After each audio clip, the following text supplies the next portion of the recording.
Pastor presbiteriano, ele gosta de pregar sermões de 3 pontos, no máximo de 4 pontos. O problema não está para um pastor presbiteriano no sermão de 3 pontos ou de 4 pontos, mas nos subpontos. De maneira que nessa manhã vos trago um sermão, um estudo com 4 pontos. Não garanto pelos subpontos. Mas eu quero pedir a você que você tome nota, que você anote. Nós somos fracos de memória. E como nós vamos ter tantos pontos, eu peço que você tome nota, que você encontre um papel, faça isso. Quando a coisa é importante, você toma nota. Todo sermão você deveria tomar nota. Sempre Deus vai falar num sermão. E sempre Deus vai marcar os nossos corações com o sermão. Então, tomar nota faz bem. É tão importante tomar nota de coisas importantes quando, por exemplo, você estava querendo conquistar o coração da sua amada e ela lhe passou o número do telefone e você tomou nota, com muito cuidado, e até pediu para repetir. Assim nós poderíamos até dizer, poxa vida, eu tenho que tomar nota aqui para que eu possa aprender numa santa repetição. O reverendo tinha me pedido para falar sobre escola bíblica dominical, mas ontem eu tive o privilégio de ter a antecipação do boletim. E quando eu li esse texto, que a irmã leu o texto para vocês aqui nessa manhã, eu disse, mas está tudo aqui. Uma excelente aula, resumida com profundidade, com uma aplicação maravilhosa. Esse texto deveria ser compartilhado no Jornal Brasil Presbiteriano e em outras redes mais, porque explica muito claramente o que é a beleza da escola bíblica dominical. O que vocês são hoje de caráter, vocês devem, pela graça de Deus, à escola bíblica dominical. Os sermões lhes ajudaram a manter na fé, manter o rumo, manter o prumo, mas a base foi a escola bíblica dominical. Mas essa manhã eu queria falar com vocês, e até fico contente de ver a classe dos que estão iniciando na fé, os primeiros passos na fé. Nós vamos falar hoje sobre os filhos da aliança. Deus nos dá filhos. O que fazer com eles? Irmãos, nós somos uma igreja litúrgica. Na nossa liturgia, cada momento do culto tem um sentido na Bíblia, tem uma extração desse livro santo para que a gente possa adorar, orar, aprender, devolver os dízimos e ofertas com gratidão. Toda a nossa liturgia tem vida. Cuidado para você não ser ritualista. Ritualismo convém às religiões e elas são vazias, secas e ocas. Assim sendo, se você só senta na hora de sentar, levanta na hora de levantar, se você faz só gestos e ritualismos, então você está perdendo. Mas se você tem uma liturgia de culto, uma liturgia de vida, você estará adorando ao Senhor como Ele nos ensina. Se você batizou os seus filhos quando criança, só por tradicionalismo, ou só por ritualismo, que pena, você perdeu tempo e você deixou de aproveitar um grande ensino para com as suas crianças. Por que nós batizamos as crianças? Nós não batizamos crianças para salvação, batismo não salva, batismo não lava pecados. Nós batizamos crianças porque nós somos aliancistas. E Deus fez uma aliança com Abraão. Abraão é o pai da fé, Abraão é o pai dos crentes. Nós seguimos nessa mesma pegada de Abraão. E por essas mesmas pegadas nós encontramos Cristo. E através de Jesus Cristo nós temos a eternidade com Deus. Então Deus fez uma aliança com Abraão. E essa aliança, ela é firmada e confirmada de pai para filho, de filho para filho, e assim até que o Senhor volte. Por isso nós vamos ter 4 pontos nesta manhã. Primeiro ponto que eu quero falar com vocês é entendendo a necessidade da aliança. Entendendo a necessidade da aliança. Ou nós entendemos e fazemos disso uma prática diária nas nossas vidas, nos nossos lares, ou quem sabe fomos somente e meramente ritualistas. Segundo ponto, ensinando o conteúdo do Evangelho da aliança. Terceiro ponto, usando os meios. Que meios devemos utilizar nesse momento tão bonito e sublime da aliança? E, em quarto lugar, breves conclusões e aplicações do povo de Deus e para o povo de Deus. Enfim, uma introdução entendendo a necessidade, ensinando o conteúdo do Evangelho. Depois trataremos sobre alguns meios, usando alguns meios, e conclusão e aplicações. Vamos abrir a palavra de Deus assentados mesmos, e nós vamos passar por 3 textos bíblicos nesse momento. Nós vamos abrir em Gênesis capítulo 17, versículo 7, quando nos recordamos do pai da fé, Abraão, quando nos recordamos que somos benditos em toda a terra por causa do pacto que Deus fez com esse homem, e esse homem então, através da semente dele, seriam benditas as famílias da terra. Gênesis capítulo 17, versículo 7. Creio que alguns irmãos estão nos acompanhando pela internet. Deus abençoe vocês também no momento do estudar a sua palavra, a palavra de Deus nessa manhã. Gênesis 17, 7, nós lemos, vamos ler todos a uma só voz. Estabelecerei a minha aliança entre mim e ti, e a tua descendência, no decurso das suas gerações, aliança perpétua, para ser o teu Deus e da tua descendência. Veja a durabilidade desta aliança. É uma aliança que tem começo, mas não tem fim. É uma aliança perpétua. Vamos abrir a palavra de Deus em Atos capítulo 2, versículo 39. Quando da vinda do Cordeiro de Deus, já tivemos um momento tão sublime e bendito da ceia do Senhor. Relembramos a morte do Senhor por nós. E assim, nós temos o Espírito Santo de Deus. Nós temos a igreja agora comissionada para ir adiante. E em Atos capítulo 2, versículo 39, nós temos o sermão de Pedro. E agora o Evangelho está se expandindo para as nações. As famílias da terra já estão sendo abençoadas aqui nesse texto.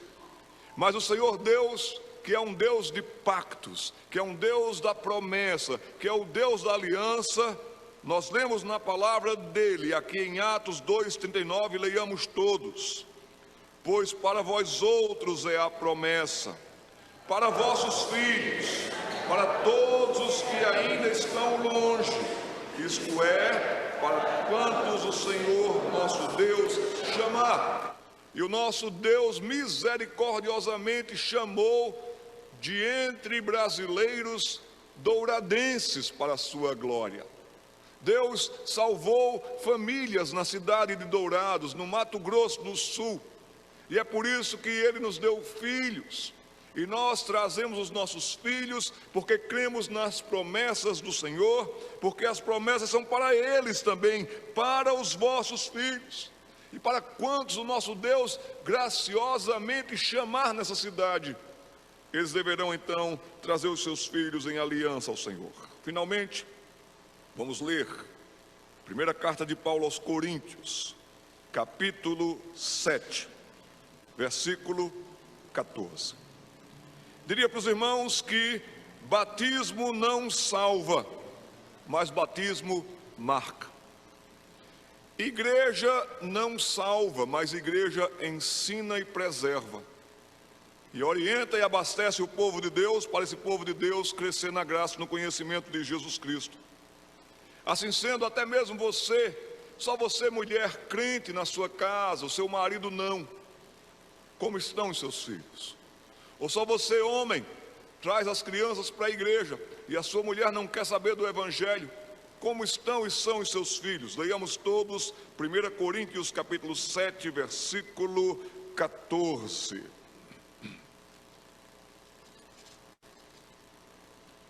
Porque o marido incrédulo é santificado no convívio da esposa, e a esposa incrédula é santificada no convívio do marido crente.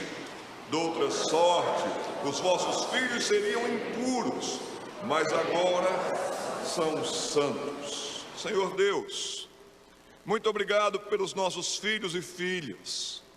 E nós queremos agradecer por essa herança do Senhor. Muito obrigado porque o Senhor nos ajuda a criá-los no temor do Senhor. E temos visto já nessa igreja a bênção dos filhos, dos filhos, dos filhos, seguindo ao Senhor.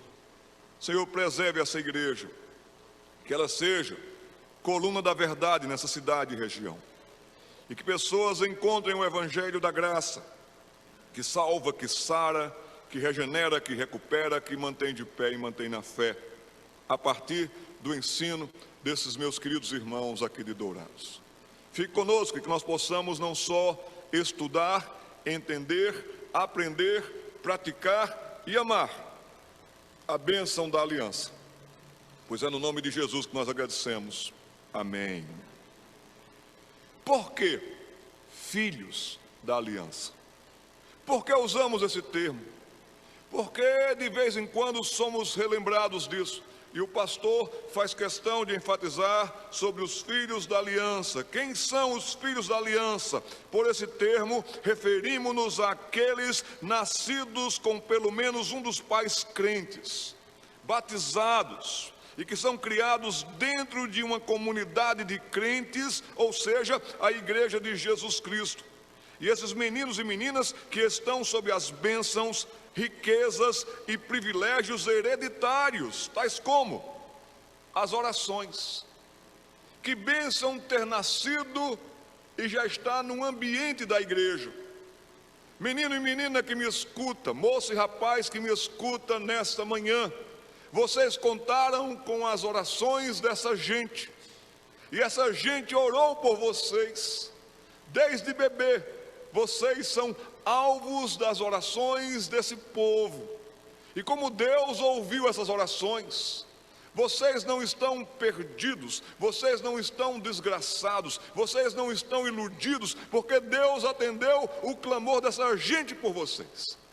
Que privilégio já nascer e crescer no convívio das orações. São bênçãos hereditárias que Deus dá para esse povo, para essa gente. Vocês podem contar com esses privilégios, as orações, mas também os ensinos.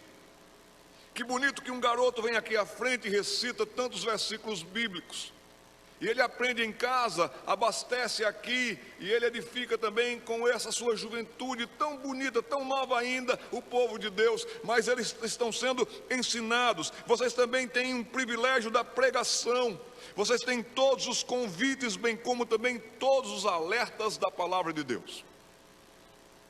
É bom quando eu tenho a oportunidade de estar com o reverendo Idemar, porque eu aprendo bastante e a gente conversa bastante. E ontem estávamos falando sobre filho de crente que vai para o mundo. Quando o filho de crente vai para o mundo, infelizmente, o diabo dá um jeito de ele afundar mais rápido, mais cedo, se desgraçar. Mas infelizmente, esses que estão no mundo, eles estão lá distantes, mas não são felizes. Porque distantes do Senhor não há felicidade alguma. Filhos de crentes, eles são lembrados. Alguém está orando por mim.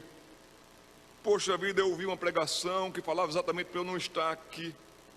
Eu me lembro de um salmo que dizia que bem-aventurada é a pessoa que não se assenta na roda dos escarnecedores. O que é que eu estou fazendo aqui?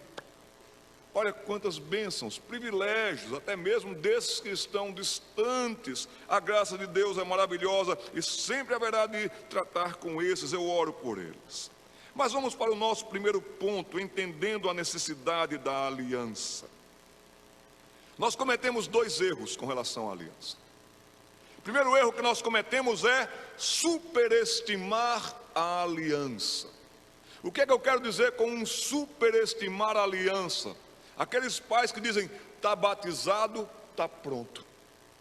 E vocês acham que aquele momento, aquela situação, aquela bela cerimônia, garantiu o céu para os seus filhos, garantiu a formação dos seus filhos, garantiu a fé dos seus filhos. Vocês superestimam dizendo, pronto, ainda bem que ele não morreu sem ser batizado. Isso é ranço e herança de um paganismo romanista.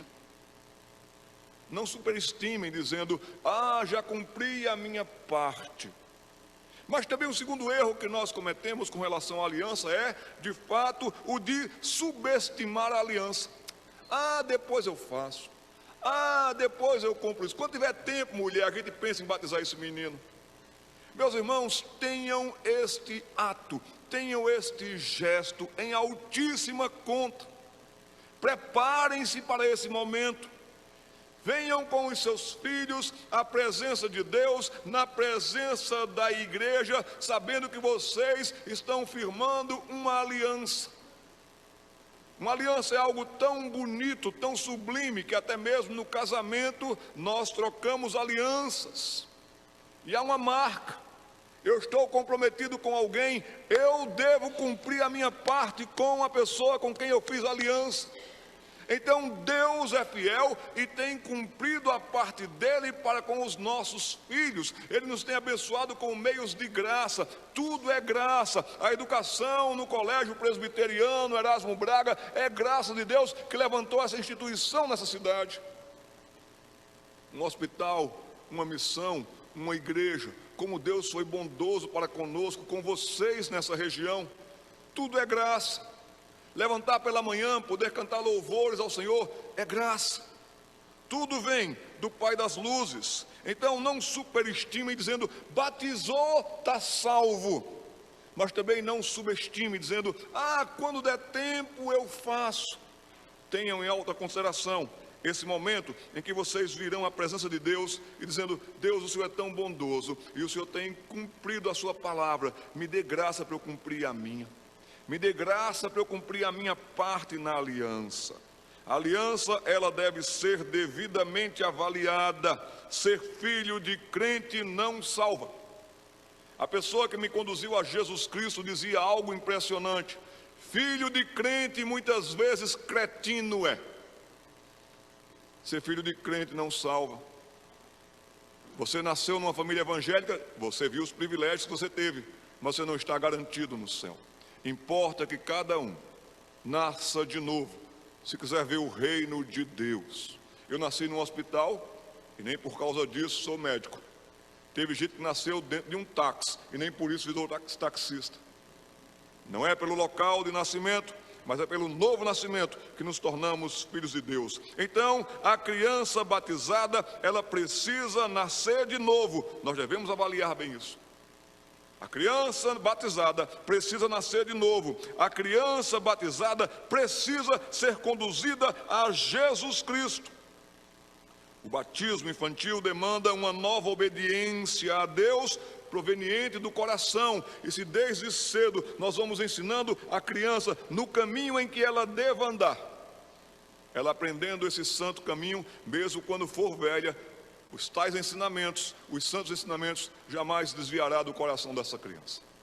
E é por isso que muito filho de crente, quando vai para o mundo, aquele ensinamento é o primeiro a dizer assim, você não é daqui, você não deve estar aqui, seu lugar não é aqui. Irmãs e irmãos, avaliando devidamente a aliança, nós também afirmamos que o batismo requer que os pais instruam os seus filhos. Enfatizei na sexta-feira, repito hoje, a fé começa em casa, ou a fé é perdida em casa. A fé começa em casa e ela é abastecida na igreja e continua em casa. Mas se não houver fé em casa, se não houver vida em casa, se não houver oração em casa, se não houver leitura da palavra em casa, então de nada adiantará você ter trazido o seu filho tão somente para um ritual, tão somente para uma cerimônia. Cumpra a sua parte. O batismo requer que pais instruam seus filhos. O batismo infantil ensina que Deus, por meio de Jesus Cristo, é o redentor dos filhos. Que bom que Deus pensou nos nossos filhos. Deus disse a Abraão, eu vou ser o seu Deus, e você é o Deus dos seus filhos. Deus é o Deus dos nossos filhos, e Jesus Cristo é o redentor dos nossos filhos. De maneira que faz tanto sentido e aquieta tanto o coração quando o Senhor diz para os nossos filhos, deixem os seus filhos virem a mim, deixem os pequeninos virem a mim. E Deus, de fato, é aquele que cumpre a sua palavra no pacto para com descendências, e nós temos visto Deus abençoar geração de geração, de geração, de geração. Por já contar há algum tempo com a amizade da família Berbert, Se tem um homem que eu admiro, é o pai do reverendo Ildemar. É um homem simples, é um homem bom, é um homem santo, é um homem humilde. Se você quiser ver um homem humilde, é o seu Celso. Mas o homem que criou seus filhos no temor do Senhor está tendo o privilégio de ver os netos, daqui a pouco os bisnetos, caminhando com o Senhor Jesus Cristo, porque Deus prometeu ser o Deus de quem leva o Senhor a sério. Dessa maneira, nós podemos esperar grandes feitos do fiel Deus da aliança. E quando cantamos, Tu és fiel, Senhor, fiel assim, nós temos visto que Deus tem sustentado os nossos filhos. Não tem lugar melhor para os nossos filhos crescerem do que na igreja. Não tem característica melhor para os nossos filhos se manterem do que a fé. E se vemos isso, nós ficamos contentes. Agora, trouxemos as crianças, batizamos as crianças. Os pais responderam diante de Deus e dos homens que prometeram instruir esses meninos e meninas, ensinar esses meninos a lerem, escreverem, para que eles pudessem ter uma educação, uma formação, para lerem as Escrituras pelos próprios olhos delas e entendimento delas. Nosso segundo ponto: o que devemos ensinar às crianças da aliança? O que devemos ensinar aos nossos filhos da aliança? Ensinemos o conteúdo do Evangelho. O Evangelho é Jesus Cristo. Ensinemos o conteúdo do Evangelho. E eu queria passar para vocês 10 subpontos do que ensinar no conteúdo do Evangelho. Ensinando o conteúdo do Evangelho, em primeiro lugar, ensine quem é Deus e como Ele é. No ano da morte do rei Uzias, eu vi o Senhor assentado num alto e sublime trono. Ele está assentado num alto e sublime trono e governa, e a tudo Ele recebe glória. Ele é Senhor de toda a terra. Ele é eterno, Ele é bom, Ele é santo. Por favor, meu irmão, minha irmã, não se acostume com Deus. Não fique num relacionamento com Deus muito raso. Aprofunde-se, se aproxime dEle, mas saiba que Ele é santo, santo, santo. Cada oportunidade como esta, hoje de manhã, de aprendermos mais sobre Ele, para honrá-lo, adorá-lo, admirá-lo e dizer: Tu és tão santo, Tu és tão puro de lábios, e eu sou um miserável pecador, e Tu tivestes misericórdia de mim. Isso é muita santidade e muito amor. Me lembro de um pregador que estava inflamado, com o peito inflamado, pregando sobre as Escrituras Sagradas, sobre a santidade de Deus. E ele fazia uma comparação entre Deus e o homem. E aquele pregador dizia: Deus, Ele é aquele que de relance Ele vê todo o universo, e você, homem, não passa de pó.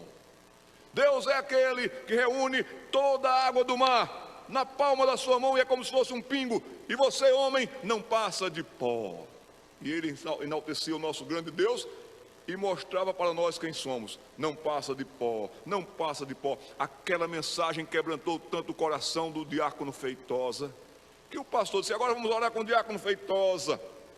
E o diácono Feitosa se levantou todo quebrantado para orar: Senhor, muito obrigado pela mensagem que ouvimos nessa manhã através desse pó.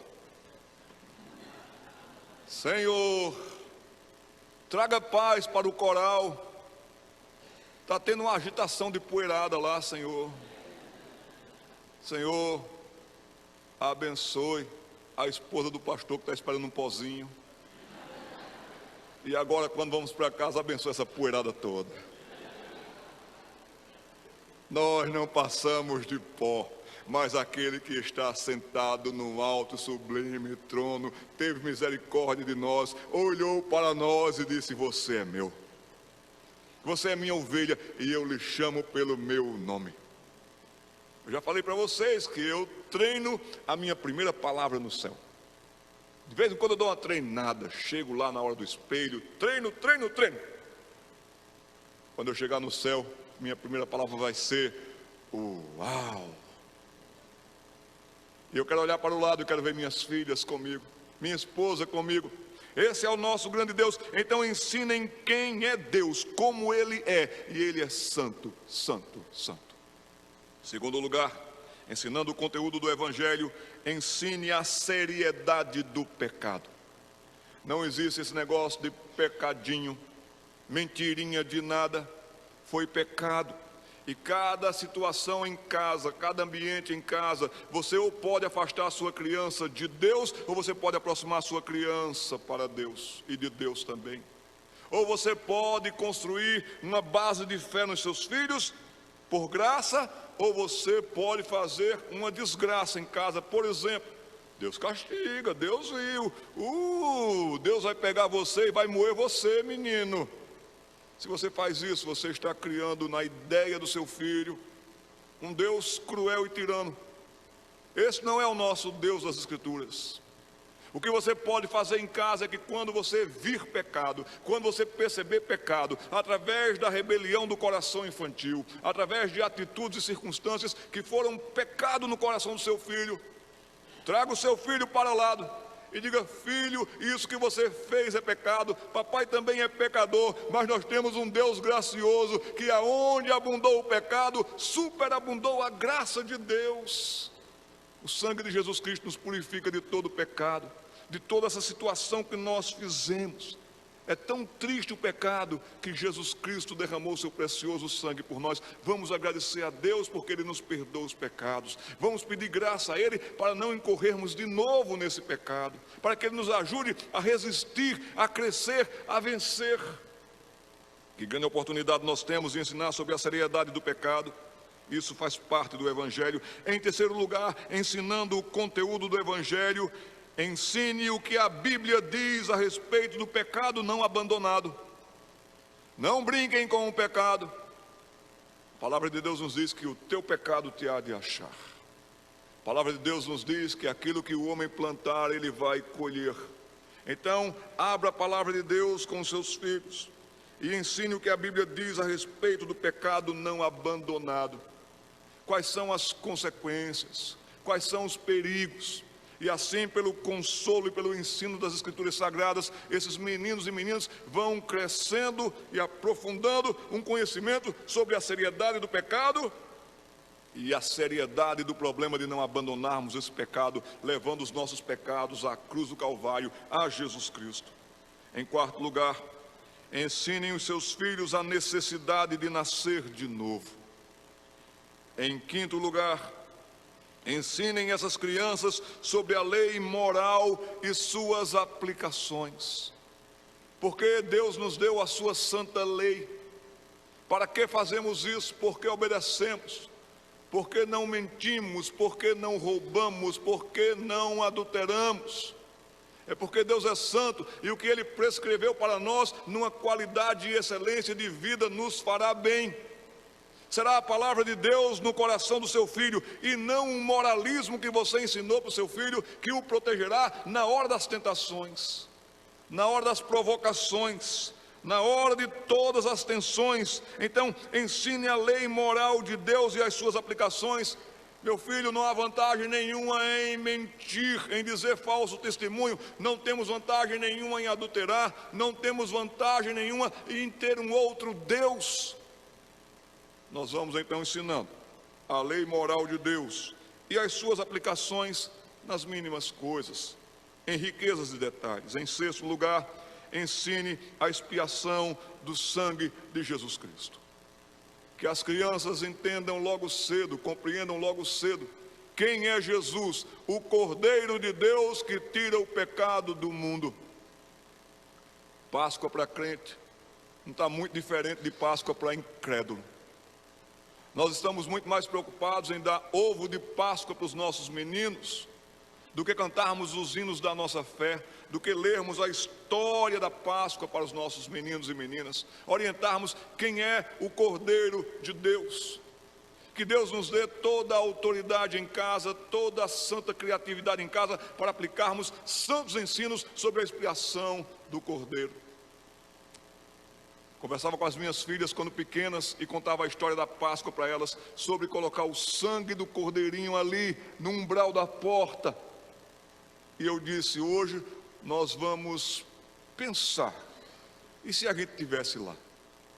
Já pensou se a gente estivesse lá? Ia passar o anjo da morte, E elas ficaram com seus olhinhos assim assustadas.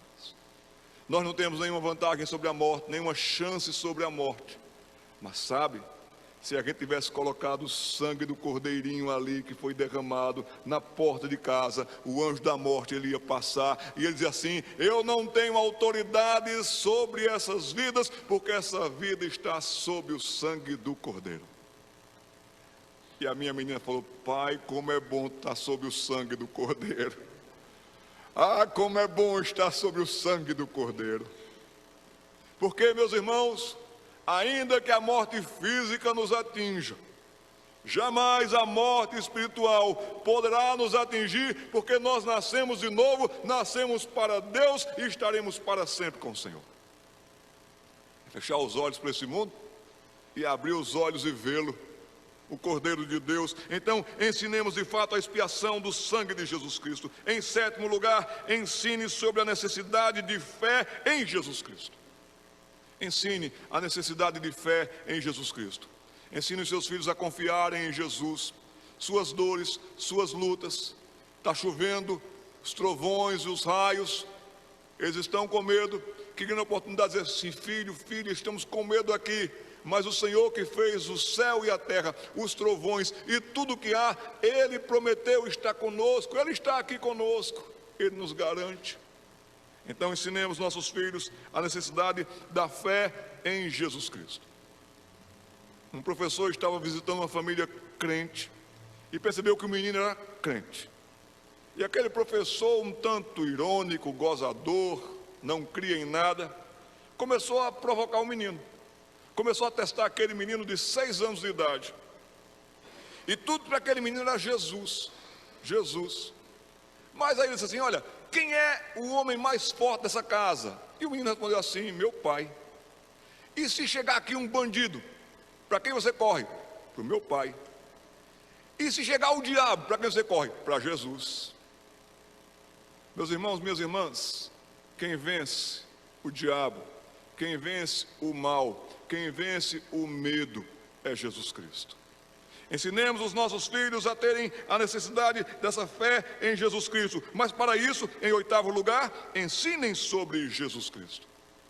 O amigo, o companheiro, Jesus Cristo o Senhor, Jesus Cristo aquele que é o nosso bom pastor, aquele que é a porta. Ensinemos Jesus Cristo para os nossos filhos. Em 9º lugar, ensinemos sobre santificação e santidade. Santificação e santidade sem a qual ninguém verá o Senhor. Quanto mais cedo uma pessoa for santa, mais estará livre de grandes dores e percalços. Em 10º lugar, ensinemos sobre o regozijo celestial. Em 10º lugar, ensinemos os nossos filhos sobre o regozijo celestial. Minhas irmãs e meus irmãos, vocês não estão criando os seus filhos para serem peregrinos neste mundo. Vocês estão criando os seus filhos para que se deem bem nesse mundo, para que amem esse mundo. Vocês não falam sobre o céu com seus filhos. Vocês não estão preparando os seus filhos para a vida eterna, para o lugar que Jesus Cristo foi nos preparar. Devemos ter uma santa saudade do céu, um santo desejo do céu. Devemos cantar com os nossos filhos, lembrar dos nossos filhos que nós temos esperança, nós temos o céu. Ah, meus irmãos, no tempo da igreja, o evangelho chegando na Inglaterra com os puritanos, a igreja da Inglaterra, a Anglican Church, a igreja anglicana, perseguiu tantos puritanos, que muitos deles sofreram prisões. Mas por outro lado, havia uma rainha sanguinária, louca, que mandava queimar crentes, e mandou queimar muitos dos pregadores puritanos. E para a maldade terrível, quando ia ser queimado um pregador puritano, a rainha Mary, chamada de Blood Mary, mandava colocar a família para assistir o espetáculo. Papai ia ser queimado, e estava aquela escadinha de filhos ali, assistindo aquele espetáculo tão horrendo, tão cruel. Trouxeram o pai daquela criança, daquelas crianças, para ser queimada na fogueira na frente deles.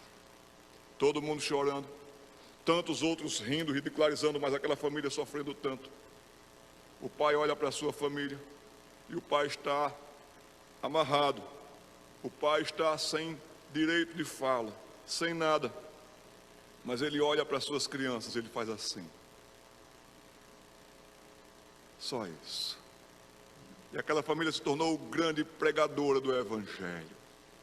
Irmãs e irmãos, nós temos uma pátria, nós peregrinamos, aqui não é o nosso lar, nós chegaremos em casa, aonde de fato haverá descanso, resta um descanso para o povo de Deus. Aonde chegaremos e habitaremos onde há justiça. Ensinem sobre o regozijo celestial. Pode ser que eles percam seus pais, pode ser que eles percam suas mães, mas nunca perderão a esperança do reencontro. Em terceiro lugar, quais meios então nós devemos usar? Relembrando para os irmãos que estão tomando nota, nós já vimos sobre entender a necessidade da aliança. Já vimos sobre o que ensinar para os filhos da aliança. Sim, ensinar o conteúdo do Evangelho. Em terceiro lugar, quais meios nós devemos usar? 5 meios que você deve usar para com os filhos da aliança.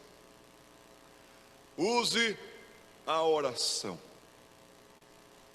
Oramos muito pouco. Somos um povo que não ora. Somos um povo que esqueceu de orar.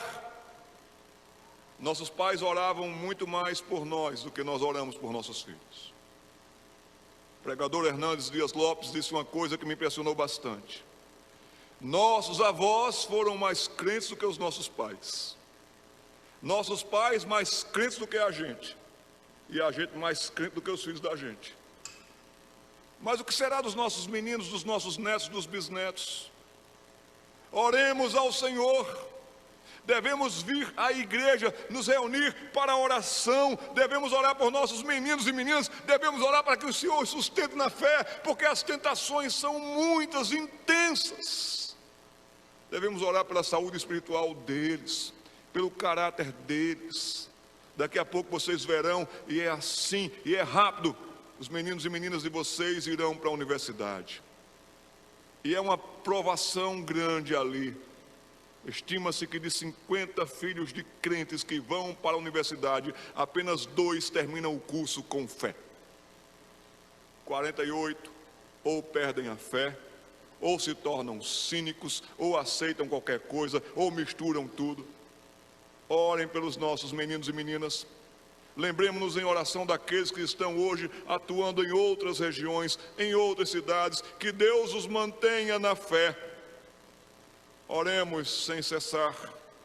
Segundo lugar, o culto doméstico. Já fomos melhores nisso. O que aprendemos de casa? Quem aprendeu a orar com o pai, quem aprendeu a orar com a mãe, ora. Porque aprendeu em casa. Precisamos resgatar o culto doméstico. Precisamos fazer isso como um momento santo, que seja ao redor da mesa na manhã, que seja no fim do dia, que seja em algum momento em que a família está reunida, que nós possamos, como essa linda campanha da Escola Bíblica Dominical de vocês aqui, recitar textos da Palavra de Deus. Enquanto vocês acham que os meninos e meninas aprendem muita coisa, vocês até ficaram impressionados com um garoto que recitou aqui cerca de 8 a 10 versículos bíblicos que sejam. Uma criança muçulmana decora todo o Alcorão. E o alvo já dos pais muçulmanos é que os seus meninos, eles leiam o Alcorão e depois vão decorando o Alcorão, mas que eles leiam todo o Alcorão já até o 6º ano de idade. Mal aprendeu a alfabetização, já vão ler todo o Alcorão e começa a decorar. Há concursos de decoração de Alcorão e vem garotos muçulmanos de todo mundo muçulmano para recitar o Alcorão. E tem que ter uma métrica, e tem que ter um cuidado. Coloquem no YouTube para vocês verem crianças recitando o Alcorão e vocês vão ficar impressionados e impressionadas. Conquanto nós estamos cada vez mais tirando a Bíblia de dentro de casa. Tire a Bíblia de dentro das suas casas e o mundo invadirá as suas casas. E o mundanismo tomará conta da mente dos seus filhos. E a descrença será geral na casa de vocês. Então o culto doméstico é muito importante. Que meio você também pode utilizar? Terceiro lugar, catequização. Repito, enfatizo, catequização. Muitos meninos presbiterianos aprenderam com o catecismo de Westminster. Nós somos o povo do catecismo, nós nos esquecemos dele.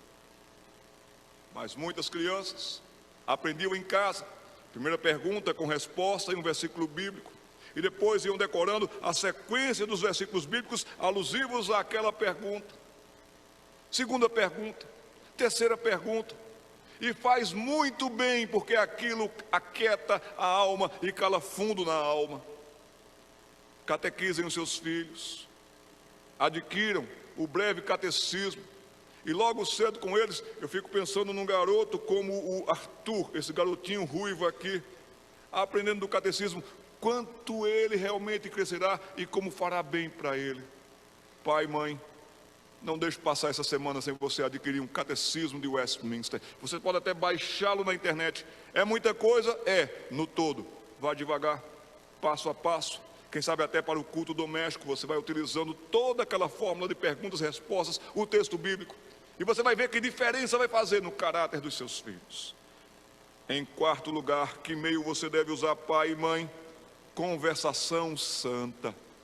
Conversação santa. A fé começa em casa ou é perdida em casa? As críticas que vocês fazem na igreja, sobre a igreja em casa, prejudicam mais do que vocês imaginam. Tem muito menino, tem muita menina que não entra na igreja por causa das críticas sobre a igreja que ouviram em casa. Da escola dominical, do pastor, do coral, do conselho. Crítica, crítica e mais crítica. Conversações santas. Vida santa, de lábios que confessam o santo nome de Jesus. Mas desde cedo, vocês lembram de Deuteronômio capítulo 6? Aproveitem a oportunidade, assentado no caminho, andando no caminho, assentado, aproveitando as oportunidades todas. Eu não me esqueço da minha Juliana, devia ter aprendido a falar e não parou mais, mas estava falante. E aí nós cantávamos cânticos com a Juliana, ensinávamos já algumas coisinhas para a Juliana, mas começamos enfatizando sobre o Deus Criador. Como Deus é bom, o Criador de todas as coisas. Ju, quem fez o cachorrinho? Ju, Deus. Quem fez o gatinho? Deus. Então aproveitávamos tudo isso, pegávamos um gatinho no colo. Olha, Ju, quem fez esse animal? Ju, Deus. Então nós estávamos ali sempre tendo essas oportunidades. No mês de julho, muito frio também na nossa região sudeste, nós íamos de férias para Caldas Novas, Goiás. Nós saímos bem cedo de casa. Saímos por volta das 4:30 da manhã, 5 horas da manhã. Nós tínhamos 800 quilômetros pela frente. Aí nós já deixávamos tudo pronto, colocávamos no carro, para no outro dia levantar, tomar um café da manhã, colocar as crianças nas cadeiras do carrinho, nas cadeirinhas do carro e seguirmos. Era até estratégico sair cedo, porque com o frio, com o balanço da estrada, do carro, elas iam acordar lá para as 10:30, 11 horas da manhã. E eu só precisava ficar ouvindo mais umas 5 horas. Pai está chegando, pai está chegando.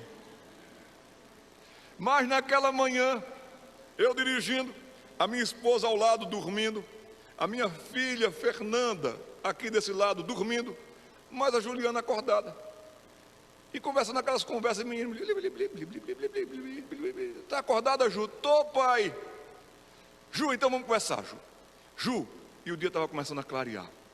Já dava para ver os contornos das montanhas, já dava para ver algumas coisas por perto. Passamos perto de uma manada de bois. Ju, as vaquinhas, Ju, o que é que elas fazem? Como é que as vaquinhas falam? Mu, mu, que legal, Ju. Quem foi que fez a vaquinha, Ju? Foi Deus, pai.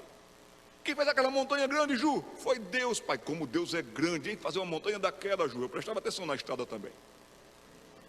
Mas chega um momento em que a estrada sobe.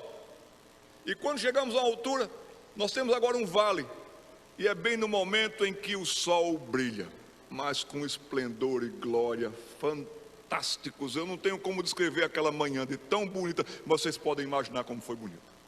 Eu fiquei tão emocionado que eu falei: Ju, olha o sol, olha que dia lindo, Ju. Esse dia Deus nos fez, nos alegremos nele, Ju. Quem fez o céu, quem fez a terra, quem fez tudo isso foi Deus, Ju. E a minha filha até falou: e hoje ele caprichou.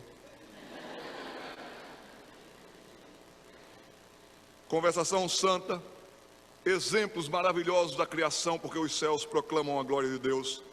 Mas em quinto lugar, que meios nós devemos usar? Modelos santos. Modelos santos. Professor de escola bíblica dominical, seja santo. Professora de escola dominical, que as crianças vejam santidade de Deus na sua vida. Pai, seja um pai santo, um homem santo. Mulher, seja uma mulher santa, nas suas ações, nas suas reações. Então utilizemos a oração, o culto doméstico, a catequização, conversações santas e modelos santos. Finalmente, meus irmãos, para a gente concluir, quais aplicações, pastor, para a gente que batizou os filhos, para a gente que está se esforçando com seriedade em conduzi-los no caminho do Senhor, para que eles ensinem aos seus filhos e estes aos seus filhos? Minha irmã e meu irmão, não dependa de outra pessoa, senão, em primeiro lugar, aplique isso, dependa do Espírito Santo. Ele é o professor, ele é o consolador, ele é o conselheiro. O Espírito Santo de Deus, dependa dele. E o Espírito Santo de Deus vai lhe dar tantas oportunidades, vai instruir a sua mente, vai iluminar a sua mente, de tal maneira que você vai saber conversar com seus filhos sobre a grandeza do nosso Deus, a santidade do nosso Deus, a bondade do nosso Deus. Professores, se dependerem do Espírito Santo, também estarão, por graça de Deus, sendo utilizados para uma grande obra de ensino. Eu me lembro de um professor de Angola. Angola passou muito tempo em guerra civil, e aquilo trouxe pobreza, e mais pobreza, e muita miséria para o povo de Angola. O povo não podia plantar porque tinha minas terrestres, tudo muito caro, tudo sumiu. A igreja de Cristo sofrendo em Angola, e aquele professor, aquele homem de Deus, professor de crianças, ele não sabia mais o que fazer para dar aula para as crianças. Não havia flanelógrafo, não havia quadro negro, não havia nada. Mas ele era ali um homem fiel e dava aula para as crianças, e as crianças vibravam com ele. Passou por lá um americano, ficou tão impressionado com o trabalho daquele professor que disse: olha, vai ter um congresso para professores de escola bíblica dominical lá nos Estados Unidos, eu faço questão que você vá, eu vou pagar a passagem para você. Pagou a passagem para aquele homem entrou no avião, foi para os Estados Unidos, aprendeu muita coisa lá, mas também viu muita coisa lá. E ele chegou num saguão de exposição das editoras, ele ficou pasmo. Tudo que vocês puderem imaginar de material infantil, a Arca de Noé a laser, tudo que vocês pudessem imaginar. Tinha de tudo lá, flanelógrafos lindos, material lindo, mas aquele homem não tinha dinheiro para comprar quase nada. Comprou um caderninho, alguma coisa, voltou para Angola triste, dizendo: ah, se eu tivesse, ah, se eu tivesse, ah, se eu tivesse, ah, se eu tivesse. Meus irmãos, nós temos tudo, nós temos o Espírito Santo de Deus. E Deus nos abençoa com a criatividade. Ele estava tão triste, e eu quero dizer para vocês uma coisa: nós temos multimídia, nós temos laptop, mas as crianças não vibram com isso. Isso para elas passa como passa o vento. Criança vibra com você dando aula. Aquele professor então estava tão triste, dizendo: se eu tivesse aquele material, se eu tivesse aquele livro sobre Ruth, ah, se eu tivesse aquelas fotos, aqueles desenhos sobre Davi, ah, se eu tivesse, ah, se eu tivesse. Ele estava tão triste, caiu uma manga perto de onde ele estava. Uma manga grande, gostosa. Ele pegou aquela manga, rasgou com os dentes, chupou aquela manga, o caldo escorria, ele se lambia todo. Meus irmãos, quem foi que fez a manga? Olha, as crianças respondem melhor do que vocês. Quem fez a manga? Quem fez a mangueira? Quem fez o sol? Tudo Deus fez. Aquele professor chupou aquela manga, jogou aquele caroço de manga lá. Deus que fez a manga, Deus que fez a mangueira, Deus que fez o sol.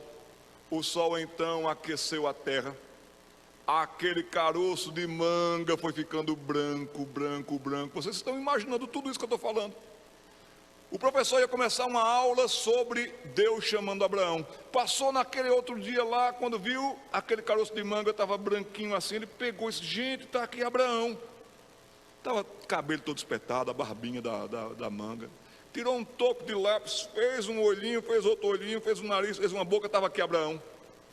Chupou outra manga, Sara. E ele então pegou, colocou aqui com um jeito, numa varinha, colocou aqui, e 30 crianças aprendendo sobre Abraão e Sara. Eu quero contar para vocês que Deus chamou Abraão, e Abraão casou com Sara. E sabe, eles foram assim, obedientes a Deus, servos de Deus, mas Sara não podia ter filhos, e Deus prometeu um filho a eles. Venham amanhã que eu vou contar a história de um milagre. Como é que nasceu o filhinho da Sara? Chupou o manguito e colocou em cima da casa. Nasceu Isaac. E agora já eram 40 crianças assistindo a aula. E ele foi contando as histórias.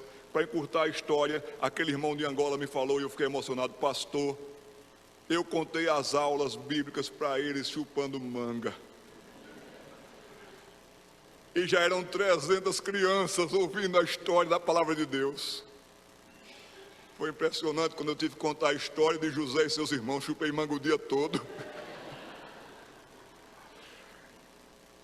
Dependa do Espírito Santo, aquele que dá criatividade para a gente. Nessa aplicação, em segundo lugar, use cada circunstância favorável. Você não vai encher seu filho de informação em quantidade, mas em oportunidade, andando pelo caminho, assentado. Quando se ganha um presente, quando se morre alguém, quando de fato um passarinho não consegue voar, nós podemos usar tudo isso para mostrar lições da palavra de Deus, desde os pequenininhos até os maiorzinhos. Use cada circunstância favorável. Em terceiro lugar, nas aplicações, meu irmão, minha irmã, não abandone o seu posto. Não abandone o seu posto. Você que é o pai da casa, seja um homem de Deus. Você que é a mulher da casa, seja uma mulher de Deus. Ninguém criará o seu filho melhor do que você. Tem muita mulher abandonando os seus filhos, querendo ganhar dinheiro por aí afora, entregando na mão de babás. Você pode até ter uma excelente babá, mas babá não é mamãe. Quem sabe você está aí querendo ganhar dinheiro para mostrar para a sua família que você chegou lá e está perdendo os seus filhos. É impressionante, eu vi a história de uma mulher que ela conseguiu trabalhar, comprou seu primeiro carro. Comprou seu primeiro carro, estava toda jeitosa com seu carro, cuidadosa com seu carro. E o pastor conversando com ela, e o pastor disse: você vai fazer o que com seu carro no final de semana? Ela falou: pastor, olha, eu vou dar um passeio, depois eu vou lavar no posto, depois não sei o que e tal, no seu carro. Não, faça o seguinte, já que você está nesse final de semana de folga, pegue o seu carro e entregue para Maria. Maria então vai ficar com seu carro no final de semana. Não, pastor, eu não vou dar meu carro para Maria. A babá ficar com ele o final de semana. Você não dá o seu carro para ficar com Maria um final de semana, mas você dá os seus filhos para Maria a semana inteira. Irmãos, é bom ter auxiliares em casa, mas quem tem que acompanhar os filhos são vocês. Quem tem que ser pai dos seus filhos são vocês. Não abandonem os seus postos. Em quarto e último lugar, nessas nossas aplicações, o que fazer? Eu quero incentivar vocês: nunca é tarde demais. Nunca é tarde demais. De maneira que Deus fale conosco nessa manhã, para que você retome o seu posto, para que você cumpra a sua responsabilidade, para que você ore a Deus, para que você estude cada vez mais sobre a aliança, para que naquele grande dia você possa dizer também: Senhor, estou aqui, e a minha família está aqui, e os filhos que o Senhor me deu, todos estão aqui, e nós glorificamos e louvamos o Cordeiro. Que Deus abençoe você, que Deus abençoe o seu lar. Amém.